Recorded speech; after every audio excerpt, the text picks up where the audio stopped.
Welcome, everybody. I'm really pleased and excited to welcome Craig Feibel, who's a professor at Rutgers University, and he is a longtime affiliate of the Turkana Basin Institute.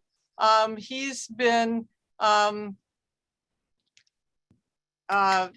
hardly looks a day over 20, but for numbers of decades has for, wow, 42 years. Anyway, he's worked in, done field work in a variety, in like 10 different countries, but much of that work has been undertaken in the Turkana Basin in the north, on the west side, on the east side, and he's going to talk to us today about, and if I can get back to my email, well, he's going to talk about the Neogene Lakes of the Turkana Basin in Kenya, and all the 580 students better be able to tell me what that means in your write-up of the seminars today. So anyway, without further ado, Craig, please. Great, thank you very much. And it's a pleasure to be here, at least virtually, and to talk about the Turkana Basin, which is has been, sort of one of the prime focuses of my research for, as you've heard, many years. And it's a really great place to work, and I'll hopefully be able to cover a bunch of different aspects of the Neogene Lakes, that is, lakes that have occurred over the last 25 million years, but really I'll focus on the last 4 million years. In the basin, which is a really interesting story of variation and dynamics in terrestrial ecosystems. And of course, a lot of the interest in the Turkana Basin is from the terrestrial fossil record, including a record of human evolution and archaeology. But the lake systems in the basin have been really, really interesting to investigate. And so here you see a view from a couple weeks ago from the east side of the lake, looking out where, as you'll see, we're presently in a sort of rising lake state, which has sort of confused a bunch of us because we thought it would be going the other way. But we'll talk about sort of what some of the controls are on the dynamics of this system, and potentially why it seems to be going up when we thought it was going to be drying out. I gave a talk actually about 12 years ago, I think, at Stony Brook on a similar topic. And I had to go back and look at it because I didn't want to sort of repeat the story. And it was encouraging to see how much we've actually learned in the interim. So there's a bunch of really interesting new additions to the story and a bunch of things that are going on right now that make this a really interesting sort of ongoing progress report, if nothing else. I am primarily a stratigrapher and sedimentologist, and my work is primarily devoted to outcrops. And this gives you a feel for, if you sort of drew a circle around all of those dots, the major inputs to the outcrop record for understanding the stratigraphic history, the evolution of the system, and the evolution of the terrestrial environments associated with it over the last 4 to 10 million years or so. But one of the things that's changed in the last 10 years is that we've added a new tool to our toolkit, and that is using continental drilling as an adjunct to outcrop exploration. And back in 2013, we were able to recover a core of a little over 200 meters that reflected 500,000 years of lacustrine history from the western part of the basin. And so I'll talk a lot about how this has sort of changed our view of the dynamics of systems within this particular basin. And one of the really fun things that we can do with this now is that we can go back and forth between sort of outcrop records and core records, compare and contrast. And as I said, we've got this 500,000 year record, which essentially runs from about 1.9 to 1.4 million years ago. And we currently have a project underway to try to get a full 4 million year record in a continuous core, or a series of continuous cores from the basin. So this is providing us with a really interesting and new perspective on what's going on in the lake basin. So what I'd like to do this afternoon is to talk a little bit about present day Lake Turkana, which in our view is a relatively young lake that is from a paleoscience perspective on the order of 200,000 years is young. And that's when we think modern Lake Turkana has been around. And then there have been a series of precursors to this lake, which are what I call the Neogene Lakes, which we'll talk about. And in the middle here, I want to do a slight digression about what's sort of driving things in the system, and then come back to that at the end to talk about both the spatial and temporal dynamics in the system, and how it's responding to these various drivers in terrestrial environments. So for those of you who haven't been there, and I know a bunch of you have already seen it on the ground, but we're going to be going right here in Eastern Africa, the Turkana Basin, which sits right on the border between Kenya and Ethiopia and is part of the East African Rift System. I have to do this for my students. I teach 2 courses in Turkana. One is for Stony Brook undergraduates and one is a graduate program. And it's important to understand what we mean by Turkana Basin, particularly in light of, I work a lot with structural geologists and seismologists who have their own version, and what they call the Turkana Basin is a little small subunit of the overall picture. But for most purposes, the Turkana Basin can be considered to be primarily a hydrographic basin. That is, that we can define it in the present day by the limits of the hydrographic connections that come into modern day Lake Turkana. And so that's a relatively straightforward definition that everyone can kind of agree on the bounds to the system, which is going to be important in understanding how it operates. Okay. From my perspective, it's also a sedimentary basin. That is, it's acted as a sink for sediments in the broad view since the Cretaceous on and off, but particularly over the last 4 to 4.5 million years, we have an extremely good and relatively continuous record of what's going on in the basin. And of course, that includes the paleontological and archaeological materials that have been incorporated into the sedimentary record, which give it so much added appeal. It's also importantly an evolving system. So we can look at it in the present day, and then as we start to add time depth to our perspective, the bounds on the system, the character of the system is going to change very significantly. And then at any time scale that we look at it, it's going to be a very dynamic system. And so whether we're talking week to week or year to year sorts of variations in the modern lake, or whether we're going into deep time and looking at large scale changes in the configuration of the basin, climatic controls, and so on, it's a very, very dynamic changing system over any time scale. Okay, so let's start with the present day lake, Lake Turkana, the Jade Sea, which you can see nicely in this image. When the algae get going, the lake goes green, and it's a really, really beautiful sight. It's a large lake. It's the largest desert lake in the world. And that desert character is going to be an important aspect, particularly through the Neogene, of its overall character. It's sitting at a low elevation in a very hot place. And the reason we have a lake is because the water's literally coming from elsewhere. We have a catchment on the order of 131,000 square kilometers, and just sort of ballpark, that's a little less than the size of the state of New York. So it's a good size catchment area. And importantly, some of that is in very high elevation areas where there's a lot of rainfall.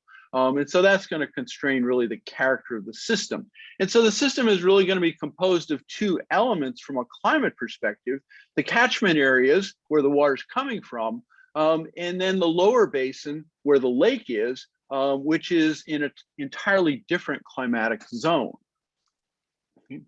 The system today is dominated by 3 major rivers. The Omo River, which comes in at the north from the Ethiopian highlands, is, as you'll see, the big gorilla in the system, provides something like 90% of the water that comes into the basin. And in the southwest, there are two rivers, the Turquoise and Kerio, which by and large should be ephemeral streams in the present day system. The Turquoise is moderated by a big reservoir, so it's gone back to being perennial. But these are smaller contributors to the system from the southwest. If we look at that in a hydrographic perspective, you can see that the Omo catchment in the north drains the Ethiopian plateau. Okay, and this is an area of 2.5 to 3 kilometers elevation, which gets a huge amount of rainfall. In places on the order of 2.5 meters of rainfall per year locally. And so this is the major water supply to the system. The Turquoise drains some volcanoes in the southwestern portion of the basin. The Kerio River comes up the rift from the south. So these are the controls on the system in terms of inputs for the dominant water supply. So this is a view of the Omo River up in Ethiopia. As I said, this is the big gorilla. This is the one that provides most of the water to the system, and also importantly, most of the sediment to the system. And we know that the Omo River has been coming down from the Ethiopian highlands for over 5 million years. So this is sort of a known input into the system. It may be possible to switch it out and have it flow directly into the Nile and not into the lower basin, which may explain some of the discontinuities in this sedimentary record. But at present, this is the major input from the north. The Turquoise River, as I said, should be an ephemeral stream. When I first went and saw it, we drove across it in a Land Rover because it was bone dry. But nowadays, the reservoir upstream moderates flow. And then the Kerio River, coming up the rift from the south, is also an ephemeral stream, which often is dry most of the year. And will in some years only flow for a few days. Both the Turquoise and the Kerio, like the rest of the system, have changed through time. And we have good indicators from the Kerio, for example, that back in late Miocene times, it was a larger perennial river, probably had a more robust drainage network, larger catchment area, and the Turquoise may have been larger and perennial at times as well. There are a whole series of smaller local streams which are ephemeral in nature and which provide small amounts of water to the system. But as I said, the Omo River is greater than 90% of water in the system, Turquoise and Kerio, a few percent each. But overall, these local drainages will be important sediment supplies, but not particularly important water supplies from the local environment. Okay. This is a record from satellite data of fluctuations in the lake, the modern Lake Turkana. And this is as of last week. And as I said at the outset, we were sort of predicting a few years ago that particularly with dams and agriculture in the upper drainages of the Omo River, we were going to be losing water and lake level was probably going to be going down. Instead, it turned around on us and it's been climbing, climbing, climbing. It's higher than the previous high stand in the last couple of decades, which was in 1999 over here. And before that, we have to go back probably to the 1950s or something. But what you see here is the annual cycling of lake level fluctuations, which is due to the water balance difference between rainfall in the Ethiopian highlands, raising lake level from the Omo River, and then the significant water deficit in the lower basin, about 3 meters of evaporation per year, making up the difference. By and large, these are almost at sort of an equilibrium level with relatively minor fluctuations, but over the sort of centennial to millennial scale, much of lake level has remained relatively constant with these shorter term fluctuations. If we try to push a record back to sort of historical observations, there was a relative high stand back in the 1880s when Europeans first visited the lake. And it's been largely sort of centennial record of lowering lake level into the 1940s or so, and then a slight rise since then. If we try to push the record further back than that, we can't do short-term variations anymore in lake level, but we can get a picture of some of the major variations in sort of scope of the lake system. And so we can use modern Lake Turkana, shown here on the right, as a sort of relative indicator and say, well, what did things look like if we step back 9,000 years to the African humid period? And this is a reconstruction of what would be effectively mega Lake Turkana at about 9,000 years ago, at which time it overflowed into the Nile system when it reached the sill in the northwest, where it's presently located. So this is high lake stand conditions, and this would have been a large freshwater lake that existed through the latest Pleistocene and earliest Holocene. About 4,000 years ago, it appears that we reached the other end of the spectrum, that drying in the regional hydrology caused the lake to fragment when it dropped to low lake levels. And so this is sort of the extreme drying where the system begins to fragment into a couple of sub-basins. So we can get an idea of sort of the range of variation simply within the Holocene, the last 10,000 years, based on a variety of proxies and measures from both around the modern lake and from cores within it.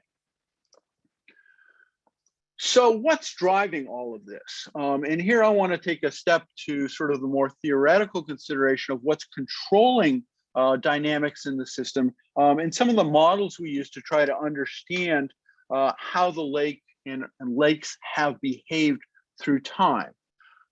So first point is that, you know, the Omo River is the control, if you want to think of it that way. You know, if you're a Mad Max fan, you know, sort of who runs Bartertown. The Omo River runs Bartertown in this particular case. This is the giant that drives everything. But at a broader scale, there is a debate in the paleosciences about the relative importance of climate and tectonics influencing long-term variation in the character of systems within the basin. Okay. So the perspective, we can think of the influence of climate as essentially the water problem for a basin. Think a big bathtub here. And this simple relationship here, where at one end of a spectrum, we have essentially a basin, a bathtub that has excessive water, enough water to keep it filled, to have a stable lake surface and an outlet. So that's the filled state. At the other end of the spectrum, in the lower right, would be a situation where there's simply not enough water to fill the bathtub. And it's an unstable system. It will fluctuate with small scale variations in the amount of water that's going in. This is Lake Turkana today. So in the upper left is Lake Turkana at the Holocene high stand, lower right, Turkana today. And of course, we should probably transit through some sort of balanced condition in the middle. But this is a matter of the balance between input of water through rivers for this system and evaporation or outflow to the system. So that's the water story. And as long as we have enough water, we can have a lake. Of course, if we don't have enough water, we either have a fluctuating lake or potentially no lake at all. The other side of the equation is the tectonics component. And this is literally the bathtub itself. So down in the lower right, you see an underfilled situation where with respect to water or with respect to sediment, there's not enough to fill the existing basin, or in this case, the existing bathtub. And so we have a fluctuating system that's underfilled. In the upper left would be the other extreme, where in this case, the accommodation, the amount of space that's available for water and or sediment is insufficient. And in this case, I've filled it in with sediment. Okay, and so in this case, you don't have a bathtub anymore. And if you turn on that spigot, the water's going to roll across the floor and right down the hallway in a nice river, which we think is probably the case for much of the Neogene history of the basin. And as you'll see, the distinction here is the control by sedimentation itself, that is filling the basin not by water, but by sediment, in which case there's no longer any room for water. So in the ongoing argument, which has filled a lot of journal pages about sort of climate running the system or tectonics running the system, the answer is probably both. That each of these components is necessary. We have to have enough water if we want to have a lake or a hydrographic system. And we have to have a basin in which to pour that water if we want to have a lake. So each is necessary, but neither is in itself sufficient. If you don't have a basin, you don't have a lake. You don't have enough water, you don't have a lake. The big distinction in the Turkana system is driven by another variable, which is perhaps equally important. And while these two, climate and tectonics, are essentially independent variables, they don't relate directly to each other or depend on other factors. The third variable, sedimentation, is dependent on both of those other factors. This is a critical curve, and this explains a lot about the behavior of our basin through the Neogene. And this is a sediment yield curve where you see the peak in sediment yield, that is the material that's going to fill in our bathtub, is at about 10 inches, or what's that, about 25 or so centimeters of effective precipitation, which is kind of the desert, non-desert transition, which is where Turkana sits today. And it's been close to that for much of at least the last 4 million years. The point here is that at very, very low levels of available moisture, there's simply no transportability or erodibility of sediment. So we don't yield a lot of sediment off of potential landscapes. Higher levels of moisture, there's too much vegetation impeding erosion. So this is the sweet spot, and we happen to sit in that sweet spot, which means that we have extremely high sediment yield from the terrain around the basin, which is rejuvenated by the activity of the African Rift system. And so that high sediment yield is what has controlled really the character of the basin, that is whether or not there's a bathtub there to be filled. So in talking about environments or dynamics of the system, I often use this sort of graphic to say, you know, on the left side, we have the sort of large scale, long-term controls of tectonics and climate. And of course, on the smaller scale and the more local variations, we have things like volcanism and biology itself, which are critical factors in determining characteristics of the system. But what's not seen here is that sitting on top of all of this is the dynamics of sedimentation itself. And this is actually a close-up of the Omo Delta about a decade ago, where you can see how dynamic and how complex this system is. And this is really very much the story of Turkana, and why Turkana differs from most other rift basins in that we're in a situation of usually having enough water, usually having the accommodation from tectonics, but having sedimentation rates that dominate the dynamics and the physiography of the system, overwhelming the other sorts of controls in the system. So one outcome of that is that it looks as though much of the history of the Turkana Basin has been dominated by actually a fluvial rift, that is a rift valley dominated by a river system rather than by lake systems.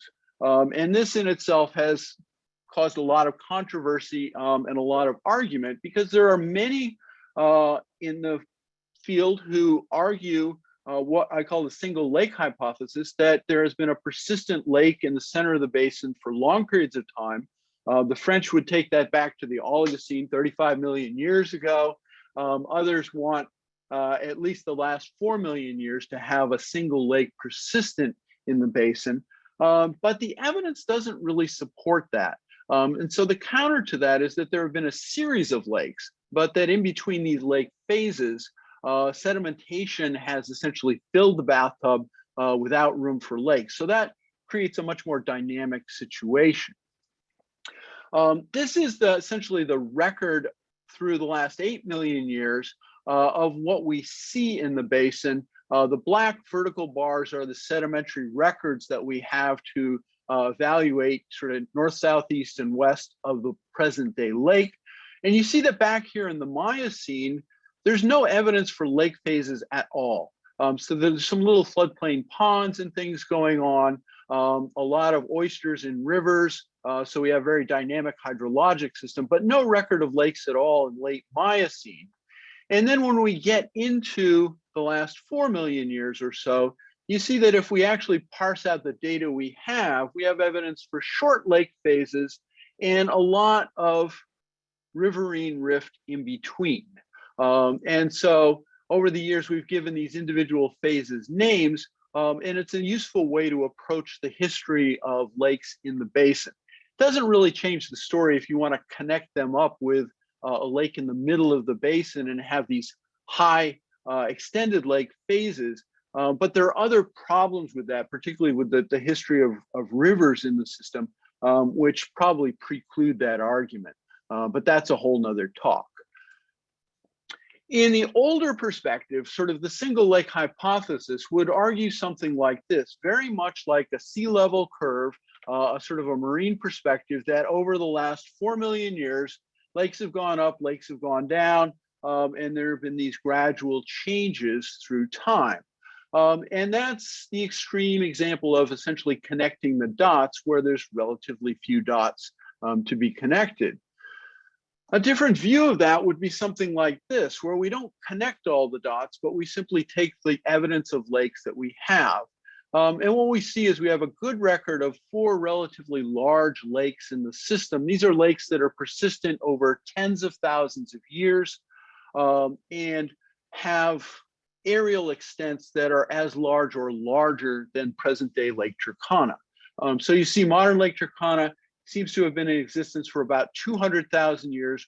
Prior to that, we have no record whatsoever at present. And this is one of the times where the Nile may have, or sorry, the Omo may have switched out to the Nile and we don't have our water supply. There's a short-lived lake about 1 million years ago, a really long lake here between about 2 and 1.5 million years that I'll talk quite a bit about. Some little lakes earlier on, and they spans all the way back to a little over 4 million years. So let's look at these Neogene lakes and talk a little bit about some of the characteristics and sort of what we see in these lakes. One of the interesting stories about lake phases in the last 4 million years is that there are kind of 2 end members in lacustrine systems. One of which is modern Lake Turkana, which is a closed basin system. It's an alkaline, mildly saline system, but it never reaches very high salinities, and alkalinity is really the major sort of variable within the system. Modern Lake Turkana is a good example of that sort of state. The other state would be the sort of mega lake freshwater system that we had during the African humid period. And this is a system that would be large, stable because it has an outlet, and fresh water. And so we see these 2 end members both in the characteristics of the sediments and proxies for water quality, as well as in the characteristics of the biota that lived in these systems. So this is a reconstruction of what we call the Monument Lake, which existed about 4 million years ago. It was slightly larger than twice the size of modern Lake Turkana. It's the earliest of the Neogene lakes in the system. It has a good record of the Omo Delta building in from the north. Turquoise and Kerio deltas are very well represented building into this lake system. So it's a large, relatively stable freshwater lake system with an outlet which we believe existed to the southeast that is draining down an old rift system towards the Indian Ocean. Being a largely freshwater lake, it has a different character to modern Lake Turkana. Sediments are dominated by diatomites and claystones. deltaic wedges that come into these, there are a couple of events, that is drying events within the history of that lake. So it's not 100% stable, but it was a large freshwater lake. And mostly what we see are laminated siltstones that reflect deltaic infilling of this system. But we have very good time control on the onset of the lake and the infilling of the lake to sort of prescribe the duration of that lake phase, that is the rate at which it was filled in, to something on the order of or less than 200,000 years. A little bit later in time, a second major lake forms around 3.5 million years. It's a little bit smaller. We see the same sort of evidence. In fact, in the Kubi-4 region in the east, we can see the Omo Delta just marching down across or through this lake system, and the very rapid rate of infilling.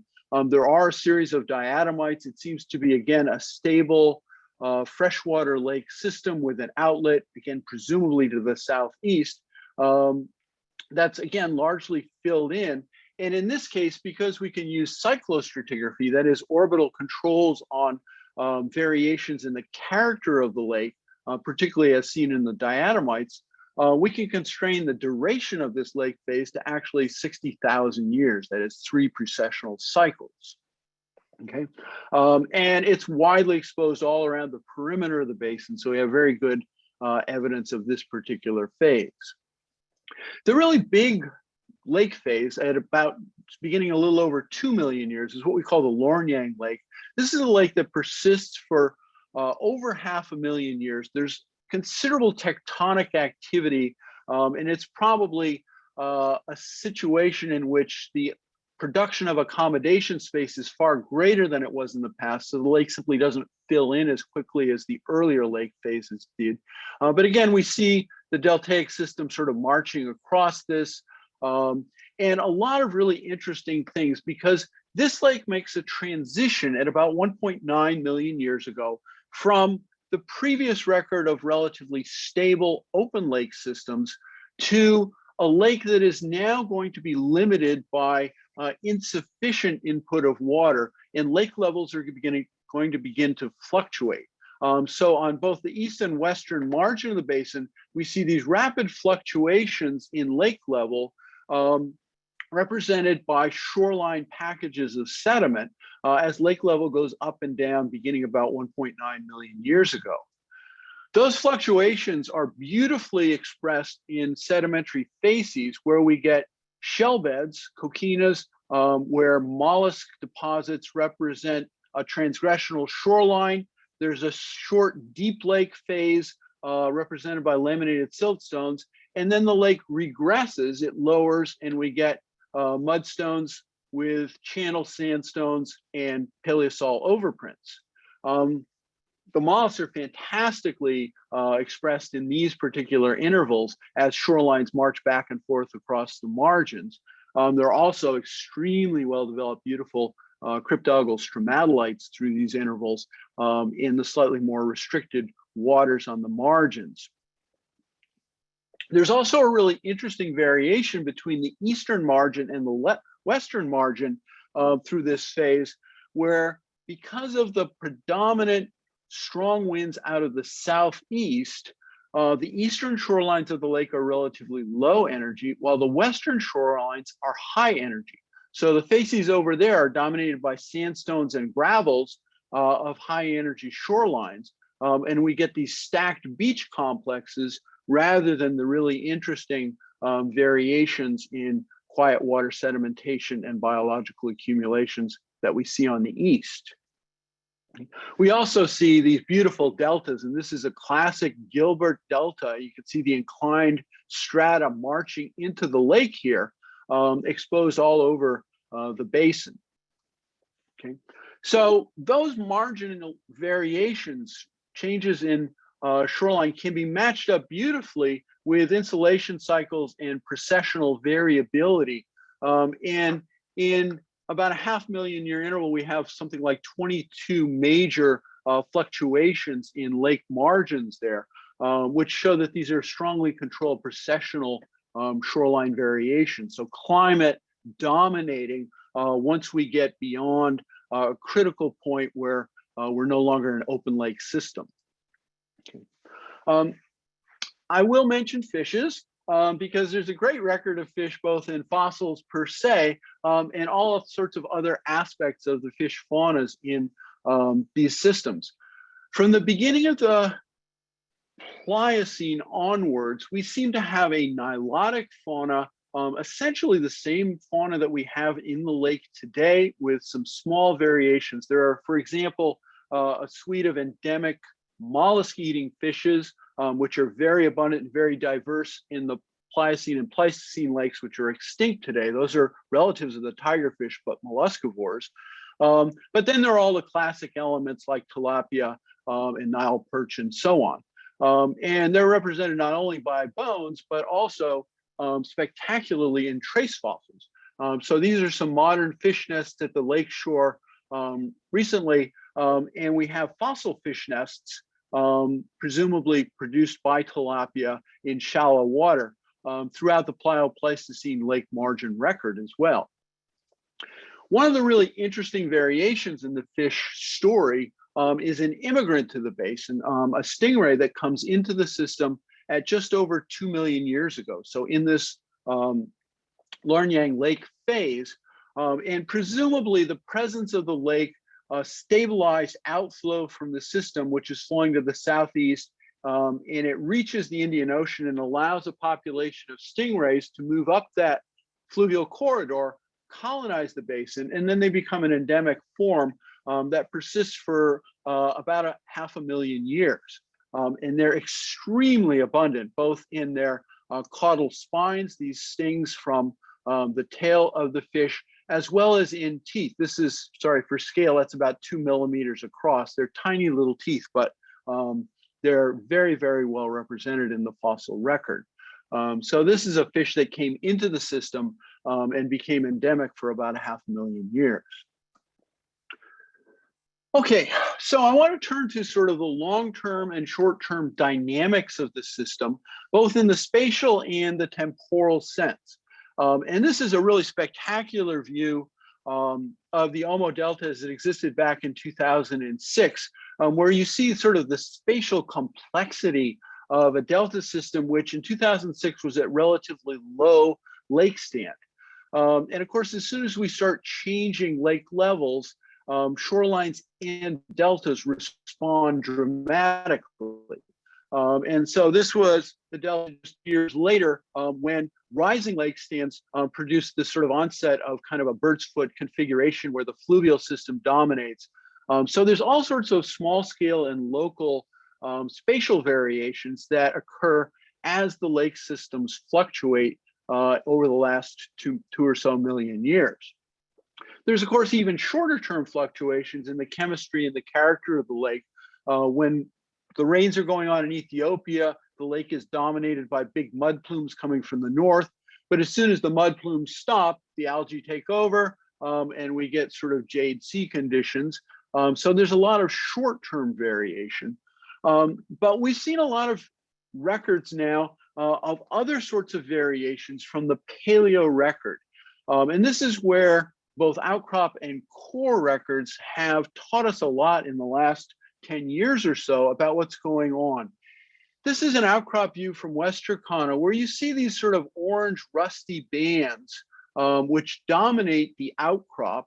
And each of these bands is characterized by a lot of iron oxide, abundant gypsum, and a whole bunch of secondary minerals. That is, minerals that are forming in the modern environment by oxidation. And it's primarily by oxidation of a precursor pyrite. So each of these layers would have been a pyrite-rich, organic-rich bed in the early Pleistocene lake that has been diagenetically altered in the modern environment.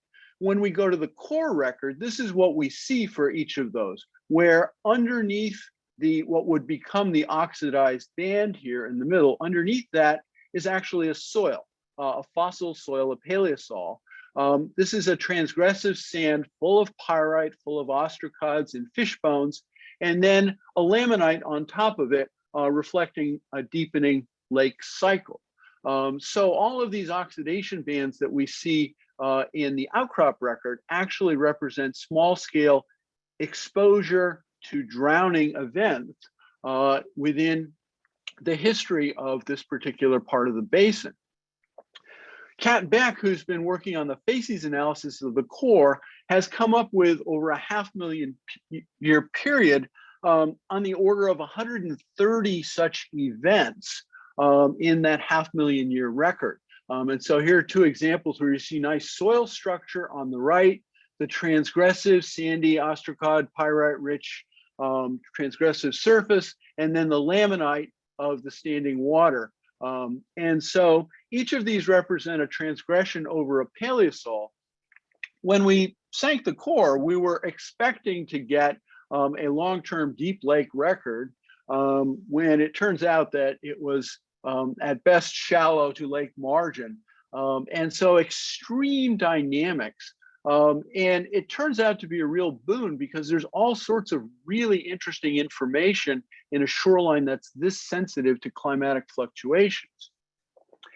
So the core has been subject to a whole series of proxy studies. Everything from what you see on the right here, Chad Yost worked on phytoliths from the core, and there are intervals where alkalinity has dissolved the phytoliths and diatoms, and there's a very poor silica record, but there are also intervals that are extremely rich.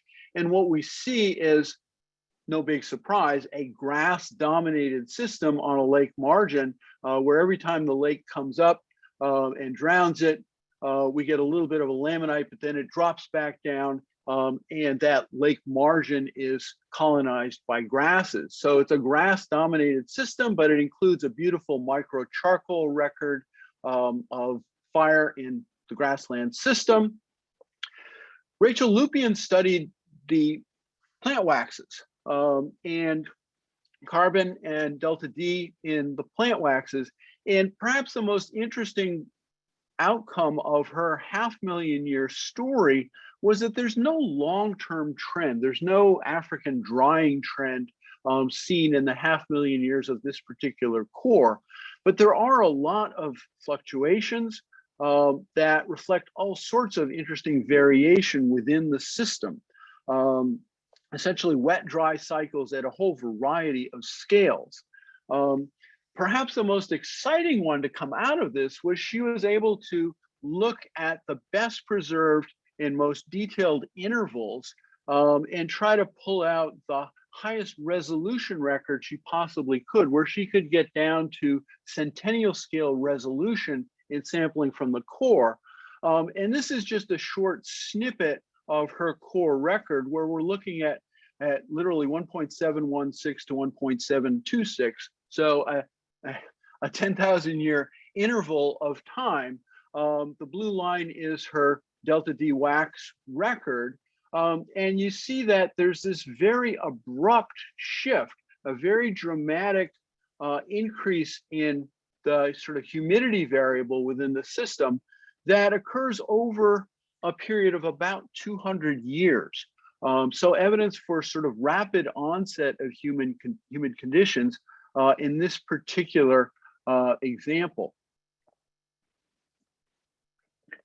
So as you can see, there are a lot of different lines of evidence which point to sort of a dramatically dynamic system, particularly over the last 4 million years. We push it back older and lakes become less of the story, and we're forced to sort of integrate broader records.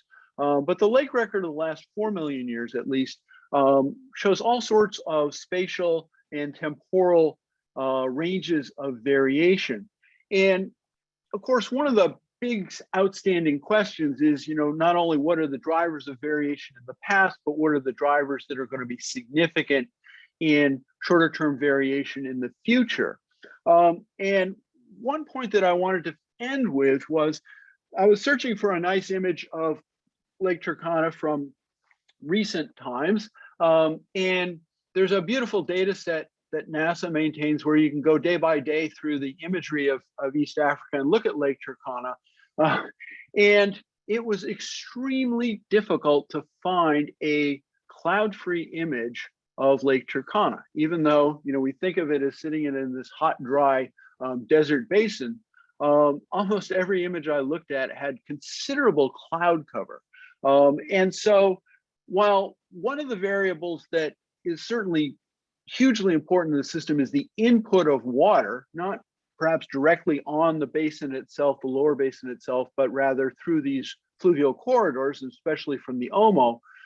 But another variable which may be very significant in the shorter term fluctuations in something like perhaps the rise in lake level that we've seen over the last few years, maybe other aspects of the climatic puzzle, such as cloudiness itself.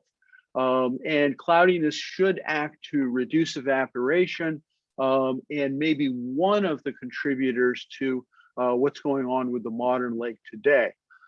So especially on the shorter terms, I think the combination of factors, tectonics is not going to respond on super short timeframes. Sedimentation can to a certain extent, but climate is of course going to be the most dynamic on the short timeframes. But we may need to start looking at climate in more complex ways, looking not only at inputs of water through the fluvial system or local rainfall, evaporation off the system, but also broader effects like the influence of cloudiness on the system. So I will end there with thanks, and hopefully we have a few minutes for some questions and discussion.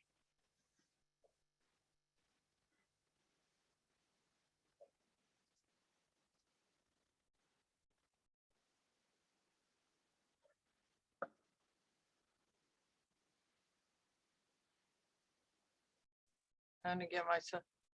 Wow, that was great. Really, really enjoyed that. Questions? Anyone want to? I'm looking for hands here, or just jump in and ask a question. So it's interesting. There are weather records, limited, but there are weather records around Lodwar that I'm not sure how much, many of them reflect cloudiness, and that certainly isn't something that at least sometimes the year you see much of. Very yeah, exactly. subtle.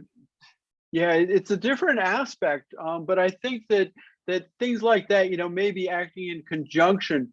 A lot of people have been asking me in Kenya, there's a sort of story going around that all the rift lakes are going up, and that it's tectonics that's driving the rise in lake levels throughout East Africa.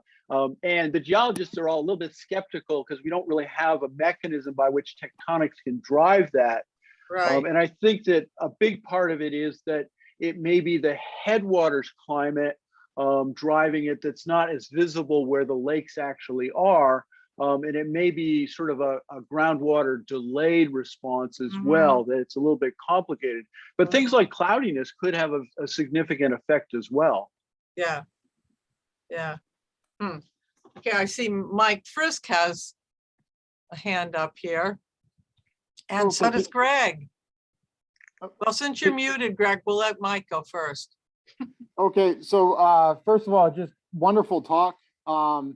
You provided some information, that relates to the fossil fish work that we were doing when we met you in Turkana this January. But just a wonderful talk. Wanted to thank you for that. And there's lots of specific things I want to follow up with you maybe at a later time. But I did have a question that when I was in Turkana and also watching your talk today, that I was thinking about. Do you know much about the stingray species? I guess that came up from the Indian Ocean, and in terms of whether or not this was a species that required a higher salinity in the lake, and if it does, or if it did, what do we know about the lake's water conditions at that when it was present for those 500,000 years? Yeah, it's difficult to deal with the stingrays. When I worked on the fossils, and this is back in the early 90s, They had originally been assigned actually to the species that's in the Amazon River, which probably didn't work very well. And I was trying to recognize at the genus level what they had to belong to. And I was able to narrow it down on the fossils to either the genus Daciatus or the genus Hematuria. And it was most synonymous with Daciatus. So I revised it to that genus. But beyond that, I can't really say much. When they come into the system is a stable freshwater system. So they must have been able to adapt to that initially. But then post 1.9 million years, the system begins fluctuating wildly.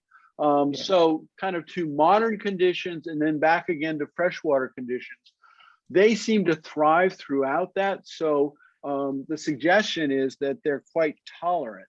But beyond that, I can't say. Yeah, and there are some cases, there are freshwater stingrays, of course, and some elasmobranch species in general can tolerate a wide range. But anyhow, I just found that an interesting, of the fish taxa that come up in the fossil record, one of the interesting ones. Mm-hmm. Yeah, thank you. Sure. Greg. I think Kamazima's hand was up before. Oh, mine, so okay, sorry. Yeah, no worries. I don't even see his hand. Okay. Thank you. Thank you, Craig. I really enjoyed your talk. And I have a short question. You did mention the deposition rates from the Omo and the other little streams. I was just wondering, what would be the contribution of the Aryan road, right? What the atmospheric deposition compared to what you presented? Yeah, that's a great question. And the answer is we don't know. As you know from the region, there's a lot of dust running around, and it could be quite significant. And there just aren't measurements, but that is kind of a wild card. There are actually some silt deposits, which we sort of went back and forth about, could they be actually aeolian dust deposits? It looks like they're deposited in a subaqueous environment, which doesn't preclude that origin. But unfortunately, I would say across the board, the answer is we don't know. And we probably need to try to do some sort of monitoring in the modern to get a feel for the kind of input. It may be possible to go in through the fossil soils and try to use them as a proxy for measuring dust flux. But that's a problem that needs to be tackled for sure. Okay, thank you. Okay, Greg. Yeah, really nice talk, Craig.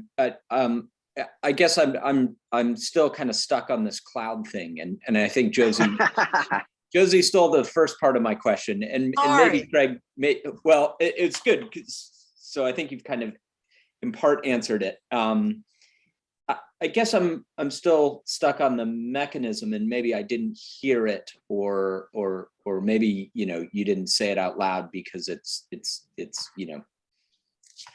still kind of a budding hypothesis. But how I guess you're connecting cloud cover to the lake, the sort of lake level, or to effect on evaporation, I guess. Right. Okay. So the mechanism is that it's decreasing the amount of evaporation off the surface. Yeah. Okay. Yeah.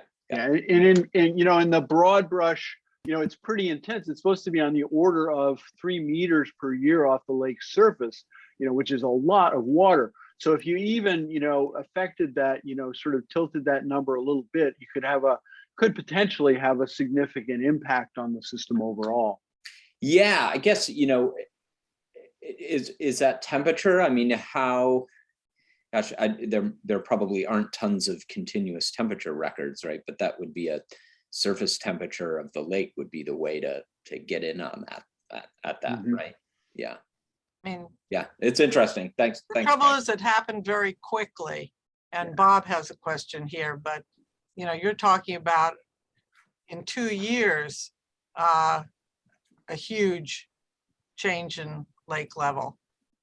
Go ahead, Bob. Yeah, it's just interesting, to see if it's support, like, I'm sure it wouldn't be too hard to do some back of the envelope stuff to figure out how much temperature change you need, or how much humidity just above the lake you would need to go from 3 meters a year to 1.5 meters a year, sort of thing. Yeah, it's an interesting idea. Thanks. Yeah, I hope I come through here. My internet is a little unstable, but I'm wondering about the present day, the modern environment in which you find that the pyrite enrichments that you described. Is that an evaporitic sort of lagoonal environment next to the lake? It seems to be very widespread. And as you know, the lake today is very well mixed, and indications are, the older lakes are probably not a lot deeper, a lot different. So mixing in the water column is probably pretty good, but below the sediment water interface, if we have anoxic conditions, it could be quite widespread, because especially if there's a lot of organic input into the system.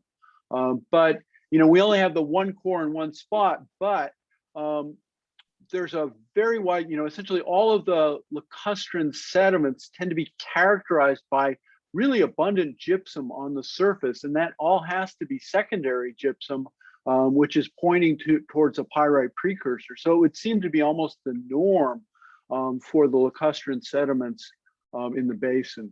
Mm-hmm. I'm trying to imagine how you jack up the sulfate high enough to get so much diagenetic pyrite concentrated in that kind of a circumstance. The present day lake sulfates, although they're relatively high for a lake, obviously, they're not so high that they would support such extreme pyrite deposition. So that's why I mentioned about the possibility of evaporating down to a point where you could support pyrite. So it's an interesting situation, I think. Yeah, the other observation is that when we see these in the core, the pyrite is on the sort of transgressive surfaces. And so it may be that you're drowning a landscape with a lot of vegetation, and maybe you're sort of front loading a lot of organic material that way as well. Yeah, that's really neat. Thank you. That was a great talk. I'll join the parade of people telling Thank you. Thank you.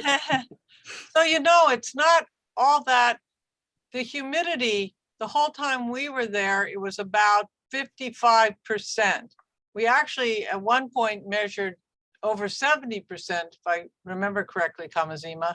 But, it's not, you would think it would be bone dry, but it's not all that bone dry. But anyway, my only problem with your hypothesis is that I was there in 2019 in November, and now you go back and the lake level is, so much higher. It's hard to imagine, that it's just a matter of, a change in cloud cover, or there isn't even been a change in rainfall. Right, but it could be rainfall up in the Ethiopian highlands, though.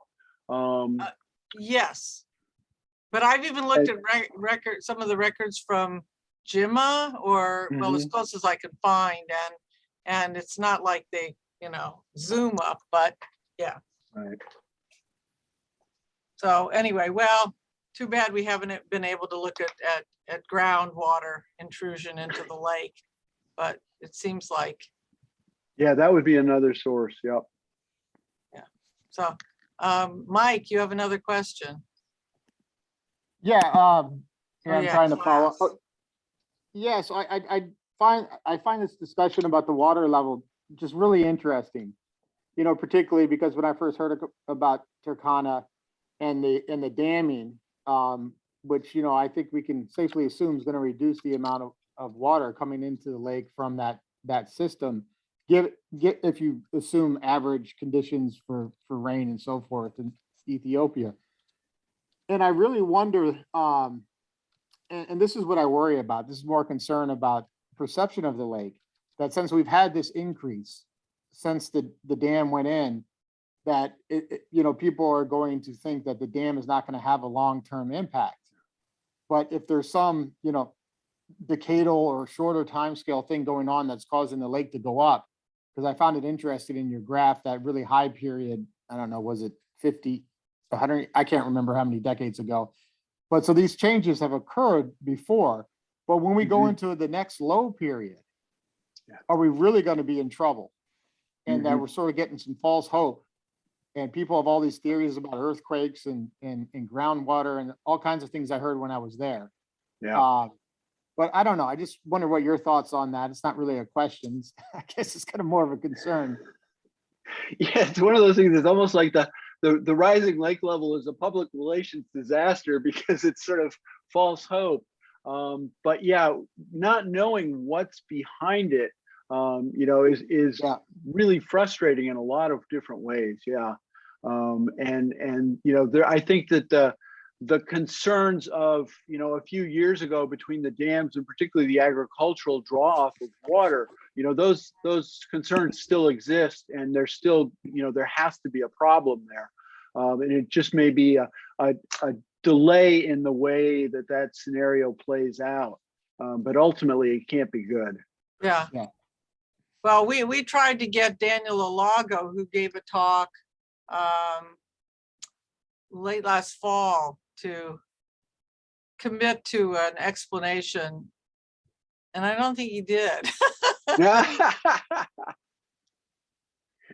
Yeah, I don't think anybody has a good answer, especially, again, our story all along has been that each of these East African lakes tends to behave on its own pattern, and that they're not closely linked. And yet, broadly, there is this rise in lakes across East Africa right now, which is, very curious. Yes. Well, okay, great. Any other questions? I mean, we'd like to keep talking to you more. Okay, Jason, go for it. I have a question. Only because I may have to leave for class shortly. But go ahead, Jason. I have a question. So you saw fluctuations in the level of the lake in the geologic record, like about 2 million years ago, right? And those matched up to precession cycles, right? Right. So do you see like maybe any other like local paleoclimate proxies that could indicate like increased precipitation perhaps during high stands in the geologic record, or is that something you see? That's a good question. We do have both pollen and phytoliths and for our kind of plant records. And those do broadly follow along. But part of that, we haven't quite got to the analysis yet. So I think there are a couple of things that could help that. Overall, in the outcrops, we don't get phytoliths, we don't get pollen records.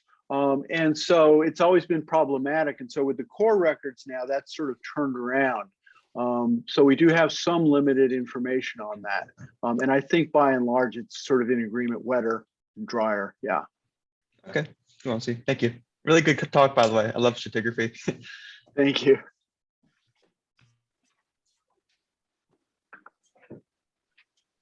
Thank you very much, Craig. I see just Jason. Oh, Josie, you're back. Yeah, shortly.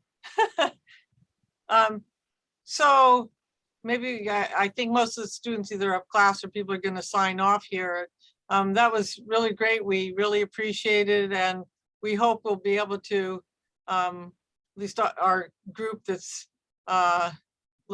interested in looking at the fish and the fossil record as well as extent fish and work in the area, will be able to talk with you, and maybe we'll have to make a pilgrimage to see your fish collection.